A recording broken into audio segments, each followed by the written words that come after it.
What's up, y'all? Hey, everyone. We are back for this episode 1 of the Challenge World Championships. It seems like just yesterday that I was talking to you guys about the challenge, and it's because pretty much was.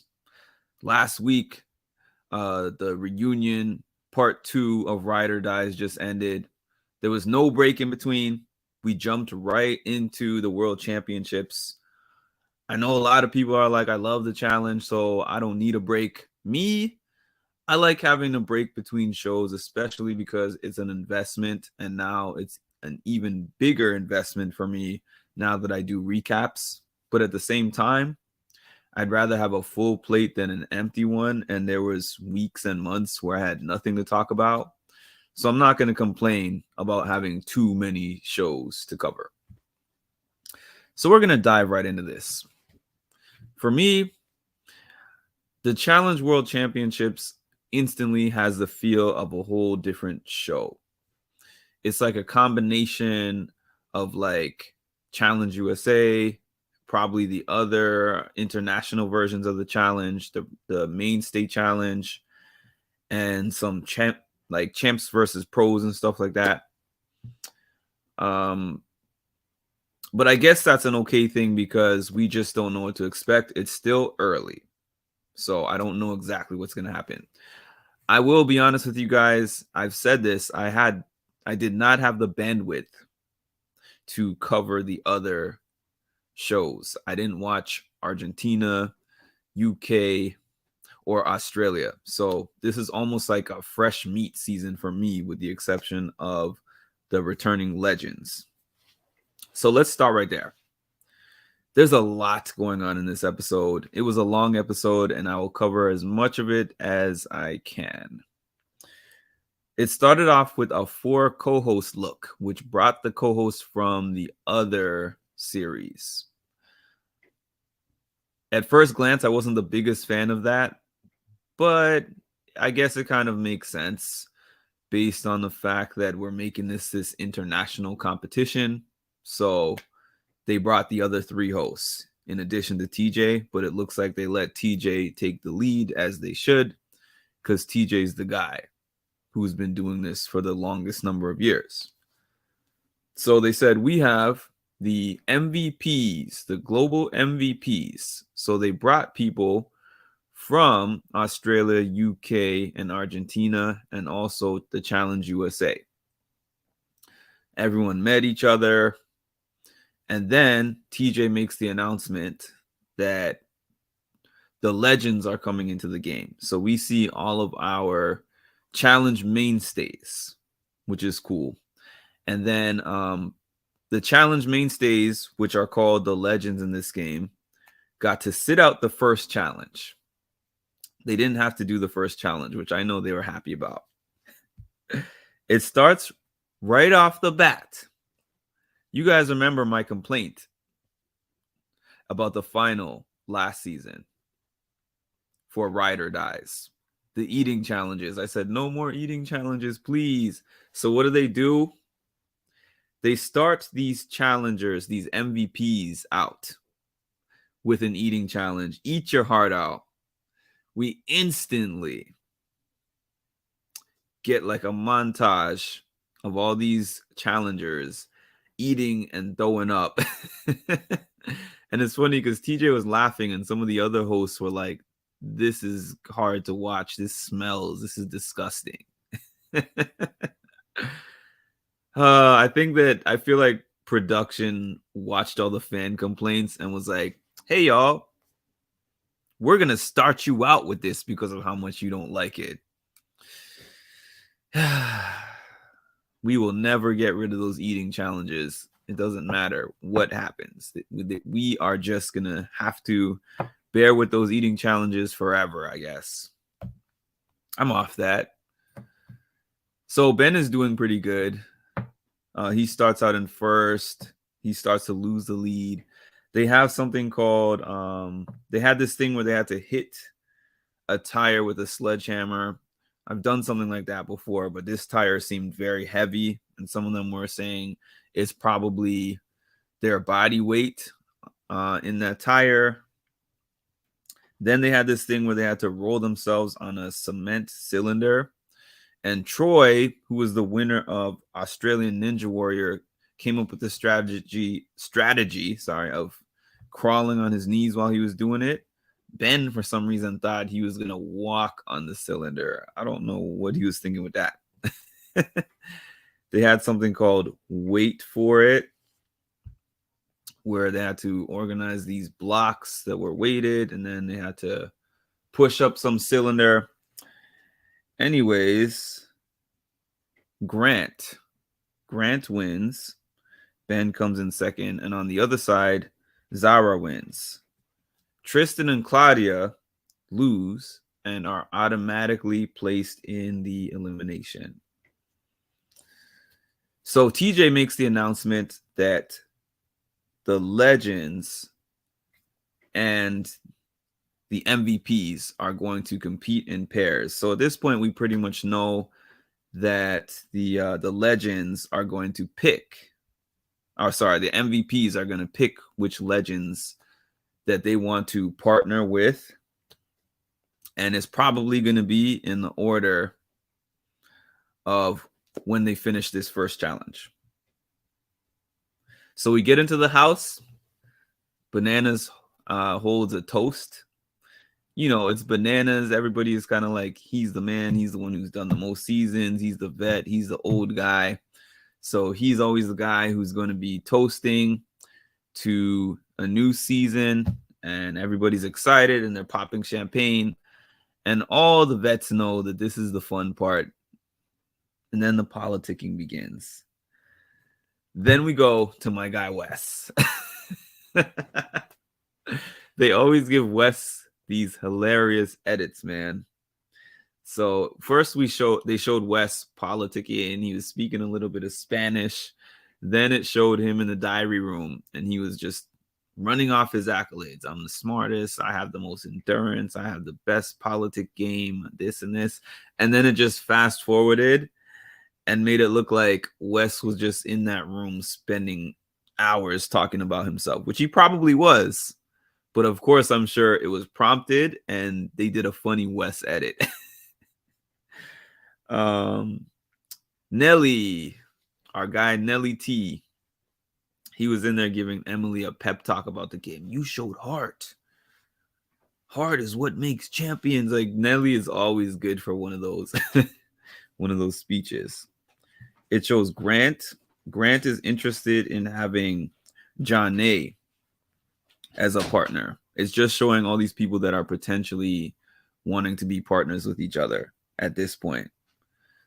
It shows Casey having a couple of conversations. I'm like, shout out to Casey. She actually got a couple of minutes in this first episode, because sometimes Casey, they don't even show her in the episode. And she says her social game is her biggest strength. And some people might laugh at that and be like, Casey, social game? But I think her social game does get her pretty far. It's just that she's quiet. Kellyanne is talking to all the girls and saying that any of the regular mainstay challenge guys are good to have as partners, but it's a matter of picking the one who is going to be supportive and kind of not yell at you and be good as a partner. Because in terms of just being good at the game, being good at the physical, mental aspects of it, they're all good guys. It's just knowing which one is going to work the best with you. So I agree with her there. It shows Bananas talking to Theo and Kaz and asking about like why they broke up and if they're going to get back together. He says he wants to see them get back together. They used to be a couple, apparently. Theo said they dated for a year and they broke up and were not on good terms and hadn't spoken since. And now they're seeing each other in the house. So we'll see how that plays out. We have Naya talking to Danny about Kiki and saying like, we all admire your relationship with Kiki, especially us. You know, seeing like a black couple, I believe is what she was getting at, being so strong. And he said, yes, Kiki is my reason for being here. She's a fan of the show. And every time an opportunity comes up, she's like, you got to go for it, which is really cool to see that he has such support in his household. And he's got a beautiful daughter as well. They show some of Argentina. They show Justine, sorry. They show Justine getting some dance lessons. Argentina seems to be, I don't know anything about the international shows, like I said, but they just seem to be a strong unit, as in they all like each other and they all ride for each other. This is like World Cup Challenge Edition. Argentinians, I've always known them to be really passionate and really loyal. So TJ makes the announcement that Nathan has been medically separated. I've never heard that term. Medically separated from the game. So that means that there will be no male elimination. So the rest of the MVPs are going to have to choose the female that's going to go into the elimination, which is called the arena. All right. Tristan doesn't have to go into the elimination. So they go to the Hall of Fame room. And it is said that Claudia requested Kaz to go in. Kaz did not take kindly to this. Kaz did not like the fact that her name was thrown in there. So she made an argument saying we should put somebody from Argentina against somebody else from Argentina, which is also what she was saying behind the scenes. But then Argentina was stepping up and saying, like, really? So you just want to get Argentina out?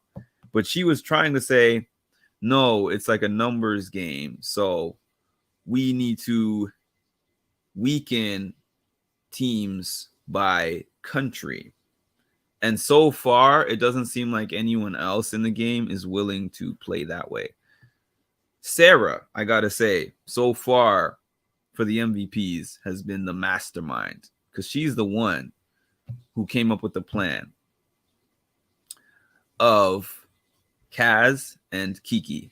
She's the one who came up with that plan, and everybody went with it. Argentina went with it. Sarah's cutthroat, man. And I'm telling you, those Survivor players, you got to watch out for those Survivor players. They're crafty, they're strong, they're smart. So they go around the room. Ben is basically just like, we got to do just pick our top two. Instead of just having this argument, we're going to pick our top two. And everyone says, pick number one, Kaz, pick number two, Kiki. Kiki is upset. And Kiki feels blindsided, which he was. So I have written down Sarah is playing the game. So we have Zara and we have Grant. And they are split on who they want to go in to the elimination. So everybody had discussed what has happened in the past. Sometimes TJ says, since you can't decide, you go into the elimination. Sometimes TJ says, since you can't decide, the person who's going into the elimination gets to pick anyone to go against. So they didn't know what he was going to do, but those were things that he has historically done in the past. So we get here, they stand strong. Grant picks Kaz. Zara picks Kiki. And TJ says, are you sure? So at this point, everybody is thinking, Zara, don't be an idiot and make the vote split, because then you might go in. Zara stands strong and rides for her girl Kaz and says, yes, she's sure that she's picking Kiki. So TJ throws us for a loop and gives us an option that was never picked before, which was to say, Zara, since it's a girl's day, you are the tiebreaker. So that means Kiki is going in. So Kiki goes in against Claudia. There's obviously a size mismatch. It looks like there's going to be a strength mismatch. So I'm expecting Kiki to win. They do this pole wrestle, and Kiki wins in dominant fashion. Like, wasn't even close. 3-0. She played a little dirty. She played aggressively. It even looked like Claudia let go of the pole. Like, in the third round. Like, she couldn't take the punishment anymore and just let go. That was quite a way to start us out. I think some of the females are probably scared of Kiki now. And I think that some of the males want to have Kiki on their team, as they were actually saying. So that's where it ends. And then TJ does ultimately make the announcement that the MVPs are going to be picking a partner, and they're going to pick based on the order that they finished that first challenge in, and they're going to pick out of the legends. So they've been getting to know each other in the house. They've been politicking with each other. They've kind of gotten some advice from different vets to see which player might be the best person to choose as a partner. And I believe that's going to happen next week for next week's episode. So it was a good episode. I like once the series starts going a little bit. I know that these episodes are necessary for the background and to set everything up. So it wasn't the most interesting episode to me, but it was a good enough episode, and the trailer really piqued my interest for the season coming up.